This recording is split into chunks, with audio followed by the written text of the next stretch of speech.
شام کے جنگ کے میدانوں سے صرف 2 گھنٹے کے فاصلے پر یہ حیفا کی بندرگاہ ہے، جہاں پہنچ کر ایسا لگتا ہے کہ شاید یہ کسی اور دنیا میں ہے۔ محمد شام کے ایک شدید لڑائی کے مرکز درہ میں ایک معمولی کسان تھا۔ یہ ہمیں اپنی کہانی بتانا چاہتا ہے، لیکن اس نے درخواست کی ہے کہ ہم اس کا پورا چہرہ نہ دکھائیں۔ ہم کھیتوں میں کام کر رہے تھے جب اچانک میزائل حملہ ہو گیا۔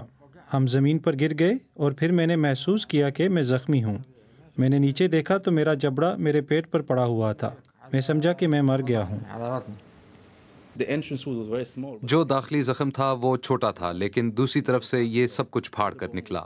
تقریباً کچھ نہیں بچا تھا، تو ہم نے بہت خیال سے کام لیا۔ یہ ہماری ڈپارٹمنٹ میں پہلا مریض ہے جس کے لیے ایک خاص امپلانٹ بنایا گیا ہے، اور ہمارے لیے یہ ایک اہم کیس تھا۔ محمد کا نیا جبڑا ایک 3D پرنٹر پر تیار کیا گیا ہے، اور یہ ٹائٹینیم سے بنا ہے۔ یہ واقعی ایک تاریخ ساز اور جدید ٹیکنالوجی ہے۔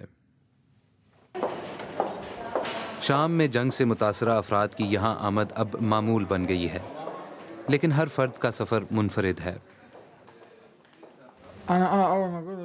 جب مجھے بتایا گیا کہ میں اسرائیل میں ہوں تو مجھے بہت عجیب لگا۔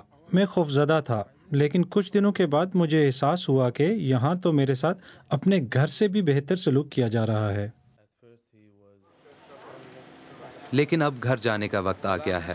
ڈاکٹرز نے محمد کو 6 ماہ بعد پھر طلب کیا ہے تاکہ وہ اس کے نئے جبڑے میں دانت لگا سکیں۔ انقلابی سائنس کے ایک معجزے سے محمد کو نئی زندگی تو مل گئی ہے، لیکن جب تک شام کی جنگ جاری رہے گی تب تک لاتعداد اور لوگ یہ سفر طے کرتے رہیں گے۔